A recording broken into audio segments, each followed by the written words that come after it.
আসসালামু আলাইকুম রহমতুল্লাহি বারাকাতুহু। রাসূল সাল্লাল্লাহু আলাইহি ওয়াসাল্লামের বিছানা কেমন ছিল?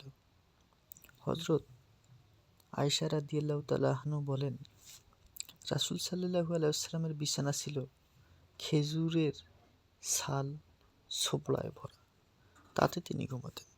হযরত জাফর বিন মুহাম্মদ তার পিতার সূত্রে বর্ণনা করেন, হযরত আয়েশা রাদিয়াল্লাহু তাআলা আনহাকে জিজ্ঞেস করা হয়েছিল, আপনার ঘরে রাসূল সাল্লাল্লাহু আলাইহি ওয়াসাল্লামের বিছানা কেমন ছিল?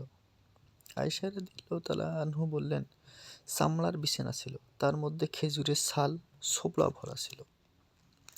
হযরত হাফসা রাদিয়াল্লাহু তাআলা আনহাকেও জিজ্ঞেস করা হয়েছিল, আপনার ঘরে রাসূল সাল্লাল্লাহু আলাইহি ওয়াসাল্লামের বিছানা কেমন ছিল? হাফসা রাদিয়াল্লাহু তাআলা আনহা বললেন, একটি চট ছিল, এটি আমি দুভাঁজ করে দিতাম, তিনি তাতে ঘুমাতেন। এক রাতে আমার মনে হলো, চটটি যদি 4 ভাঁজ করে দেই তাহলে তার জন্য আরও নরম ও আরামদায়ক হবে। আমি সেই চটটি 4 ভাঁজ করে বিছিয়ে দিলাম। যখন সকাল হলো, রাসূল সাল্লাল্লাহু আলাইহি ওয়াসাল্লাম আমাকে বললেন, রাতে আমার বিছানায় কি বিছিয়ে দিয়েছিলে?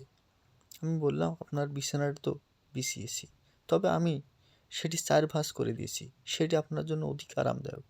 রাসূল সাল্লাল্লাহু আলাইহি ওয়াসাল্লাম বলেন, এটি পূর্বের মতো করে দাও, এর কোমলতা আমাকে তাহাজ্জুদ পড়া থেকে বাধাগ্রস্ত করছে। সুবহানাল্লাহ।